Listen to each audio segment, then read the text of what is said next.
1 2 3 ఉన్నాయండి. చెక్ చేద్దాం. ఇది సింహమే, ఇది కూడా సింహమే.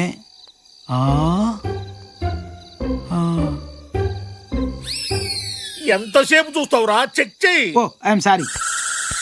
ఇది నేను సింహానే. మన ఇంట్లో 2 సింహాలే ఉండాలి. ఈ 3వ సింహం ఎక్కడిది? 2 సింహాలు పక్క పక్కనే ఉంటే ఊరుకుంటారా? ఓహో, సింహాలు కూడా సంసారం చేస్తున్నాయి అన్నమాట. ఇదేరా నిజం చెప్తే ఎవడు నమ్మడు. వచ్చేయండి, రండి.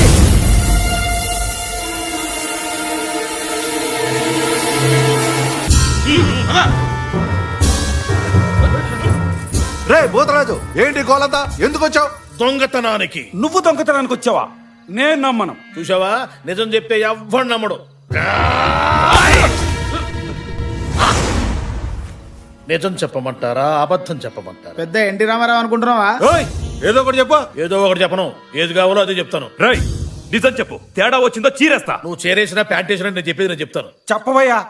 గోదావరి నదీ తీరాన వెన్నెల వెలుగులో మేం జలకాలాడుతున్నాం. మాకు ఆవిడ దూరంలో 3 దేవతా స్త్రీలు వివస్త్రలై స్నానమాచరిస్తున్నారు. ఏది మొన్న వచ్చారు వాళ్ళే కదా? కాదు, వీళ్ళు ఫ్రెష్ బ్యాచ్. వాళ్ళలో కాడ నేను చూసింది. ఇదిగో ఒకటి మధ్య ఒకటి వస్తున్నా చెప్పను. నువ్వు ఉండరా, నువ్వు చెప్పు. మేమే వాళ్ళ వైపు చూశాము. చూడటం ఏమిటి? తొలి చూపులోనే వాళ్ళను ప్రేమించాము, మోహించాము, కామించాము. వారి వైపు నడక సాగించాము. ఇంతలో వారిలో ఒక ఆమె నా వైపు చూసింది. ఆమె కళ్ళు అగ్నిగోళాలా మండిపోతున్నాయి. ఆమె కళ్ళల్లో నుంచి నిప్పులు కురుస్తున్నాయి. ఒరే తుచ్చమానవుడా, దేవతా స్త్రీలు వివస్త్రలై స్నానం చేస్తుంటే సిగ్గు లేకుండా చూస్తావా? అనుభవించు అని చేతిలో నీళ్లు తీసుకుని నా మీద చల్లేసింది. డిష్ అంతే, మీ వాకిలి ముందు సింహపు శిలనై పడిపోయాను. అప్పుడు వీడున్నాడే, వీడు సామాన్యుడు కాదు, వీడు కారణ జన్ముడు. వీడు పోయిన జన్మలో గంధర్వుడు, అంతకుముందు జన్మలో యక్షుడు, ఆ పై జన్మలో కింపురుషుడు, అంతకుముందు ఇంద్రుడు. ఉండండి గారు, నా గురించి చెప్పనియండి. చెప్పు నా గురించి చెప్పు. వీడు సింహం బొమ్మల దగ్గరకు వచ్చాడు. మొదటి సింహం మీద చెయ్యి వేసి ఇది సింహమా అన్నాడు. రెండో సింహం మీద చెయ్యి వేసి ఇది సింహమా అన్నాడు. మూడో సింహమైన నా మీద చెయ్యి వేసి ఇది సింహమా అన్నాడు. శ్రీరాముడి పాదాలకంత పవరుందో వీడి చేతికంత పవర్ ఉంది. వీడి చెయ్యి తగలగానే సింహంగా ఉన్న నేను సింహ పరుణ్ణయ్యాను. నిజంరా మొగుడు అంటే ఇది నిజమా అంటే నేనేం చెప్పేది? నిన్ను అరే చేసపోయి స్తంభాన్ని కట్టేసి కుట్టుకోబోయే స్వామి ఊరక నిన్ను అని టైం ఎందుకు వేస్ట్ చేస్తావు? అరే తాడుదా కొడురా, తాడు తండ్రా మీ అమ్మ కడుపుడు కానీ తాడు రే ఇట్రా ఉడుకు పట్టుకో. వీళ్ళు మనూరు కొత్తగా వచ్చారా? వస్తే వచ్చారులే గాని అసలు నువ్వెవరు? నేను రా భూతరాజునే. భూతరాజా? వీడు కొంచెం మతిపరుపులే బాబు. అరే అసలు నేను ఎందుకు పిలిచానో తెలుసా? ఎందుకు పిలిచావు? దేవుడు లాంటి మనిషి దగ్గర 5 ఎకరాలు పట్టేశారా వీళ్ళు. దేవుడా? మీ రాజుగారా? మరి నువ్వా? శివాలయంలో శివుడికును మా రాజుగారికి తేడా ఏంటి? ఇంటి ముందు నంది తప్ప. ఎందుకు నువ్వునా కదా? ఆ నోటితోలే వద్దని చెప్పింది. నేను నందినేంట్రా? ఏంట్రా నువ్వు చూస్తున్నావు? ఉందే లేదు. ఉండాలనే ఉంటే తీసుకెళ్లి బడి కడతామనే. నీ సంగతి తర్వాత చెప్తా. మేము రాజులవే బాబు, మాది రాజవంశమే. నువ్వు రాజువా? ఏటయ్యా సింహాన్ని పట్టుకొని నువ్వు సింహానవేనా అని ఎవడని అడుగుతాడా? అమ్మాయి కూడా సింహం సంగతి తర్వాత కానీ ముందు నీ సంగతి చెప్పు. నేను ఒరిజినల్ రాజుని. డౌట్ ఉంటే రక్త పరీక్ష చేసుకోండి, పౌరుషం బయటపడుతుంది. పదన్న హాస్పిటల్కి. పొలం చూపించండి.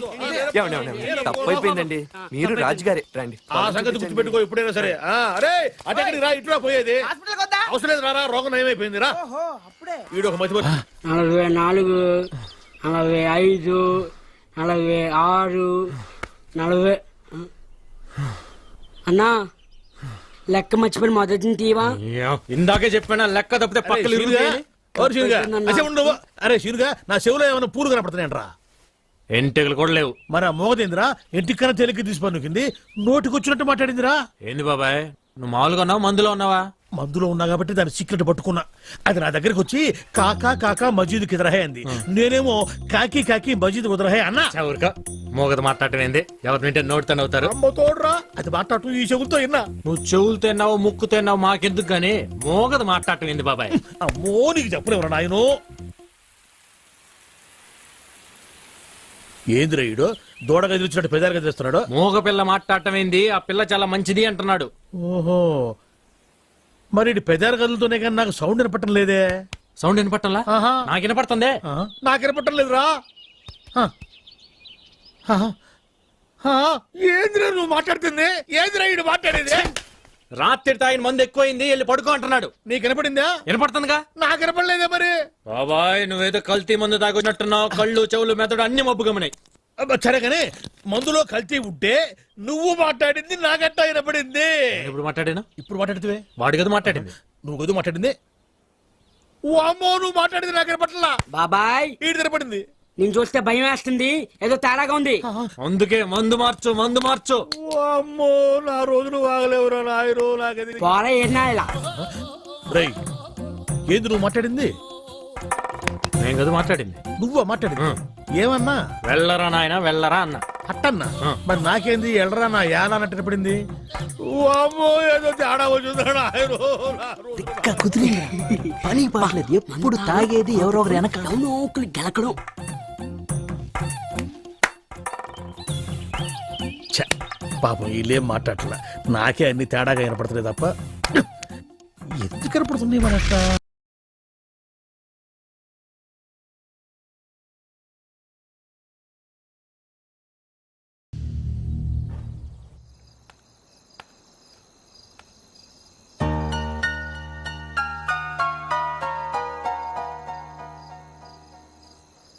ఏంటయ్యా షికార్లు?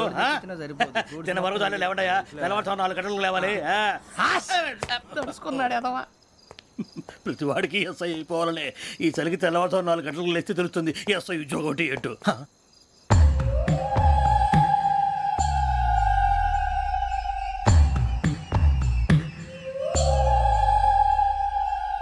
శ్రావణిని కలిసి ఆ డిజిటల్ క్యాసెట్ విషయం ఏంటో తెలుసుకోవాలరా మనం. ఇప్పుడు ఆ యోగ్ గడ్ అరే బుజ్జి, ఆ భిక్షం అంటే అటు చూస్తున్నాడు. కొమ్మతి శ్రావణి గారు చూశాడంటావా? ఇదిగో వెంకటేశ్వరరావు సార్, మీరు ఒకసారి రండి.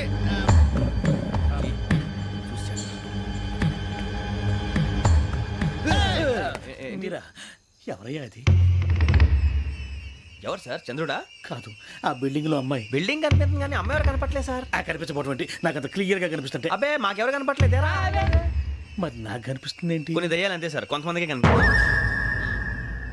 దయ్యమా? ఏంటి సార్ భయపడ్డారా? భయపడడం ఏంటి? భయపెట్టడం తప్ప భయపడడం మనకు తెలియదు. మీ గురించి మాకెందుకు తెలుసు సార్. Good night sir. ఇదిగో కొంచెం మా కోట దాకా కంపెనీ వస్తారేంటి? ఒంటరిగా భయమా? చలిగాలికి వాకింగ్ చేస్తే బాగుంటుందిలే. ఇదిగో వెంకటేశ్వరరావు, నీకు దయ్యాల గురించి బాగా తెలుసు అన్నమాట. జగదంబ చౌదరి గారు తెలుసు. వాడోడు మగదయ్యమా? మహాపండితుడు, జ్యోతిష్య శాస్త్రాన్ని జోగ్గా చెప్పేస్తాడు. మరి దయ్యాల గురించి ఏం చెప్పాడు? దయ్యాలు 3 రకాలంటండి. శంకిని, లంకిని, డాకిని. శంకిని దయ్యాలు అంటే అవుట్డోర్ దయ్యాలు. గుట్ల మీద, పుట్ల మీద, పొలాల్లో, శ్మశానాల్లో తిరుగుతూ ఉంటాయి. ఇక లంకిని దయ్యాలు అయ్యేమో పాడుబడ్డ ఇళ్లలో, పాడుబడ్డ బంగ్లాల్లో, ఎండిపోయిన నూతుల్లోనూ ఉంటాయి. ఇవి చాలా డేంజరస్. ఇక డాకిని అంటే కామెడీ దయ్యాలు. వీటి గురించి మీరు పెద్దగా పట్టించుకోవాల్సిన అవసరం లేదు. ఇందాక మీరు చూసింది లంకిని దయ్యం. అవి ఎవరికో కానీ కనిపించవు, కనిపిస్తే వదలవు. మీకు ఈ సంగతి తెలుసా? ఈ కనిపించినట్టు ఎవరికైనా చెప్తే అసలు వదిలిపెట్టవు, పగబట్టేస్తాయి.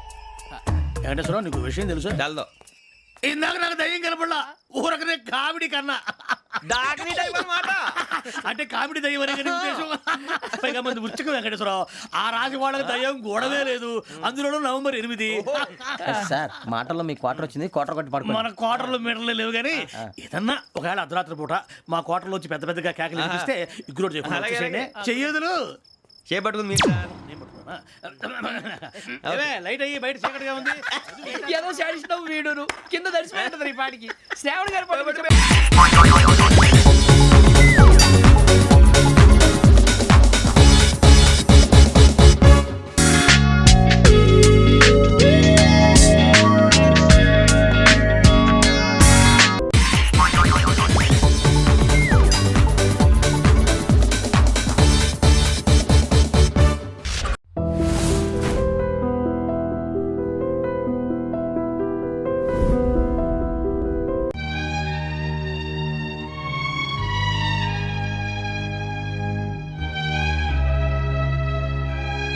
ఊరుకో అమ్మా, నీ పెళ్లి వైభవం చూడ్డానికే తను బతుకున్నాననేది.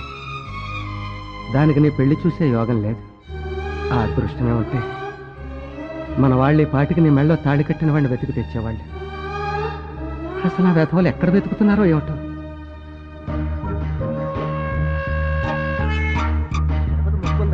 ఏం చేయాలో తెలియట్లేదు. జరుగుతుంది అక్కడ ఒకసారి ఇలా పక్కకు వస్తావా బాబు? కూర్చో. కూర్చోమ్మా. ఏం చేయబోతున్నాయా నువ్వు చాలా గొప్ప జాతకులా ఉండవు. మొక్కుందయ్యా బాబు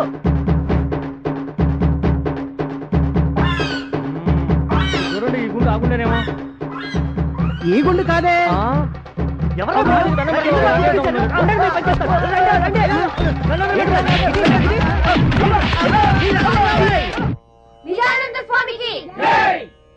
శివాయ విష్ణు రూపాయ శివయే. శివుడికి విష్ణువుకి తేడా లేదు, తేడా అంతా మనం పెట్టుకుందే. భగవంతుడు అన్ని చోట్ల ఉన్నాడు. God is everywhere. ధర్మ సంస్థాపన కోసం భగవంతుడు ఒక్కొక్క యుగంలో ఒక్కొక్క అవతారంలో ఉద్భవిస్తూ ఉంటాడు.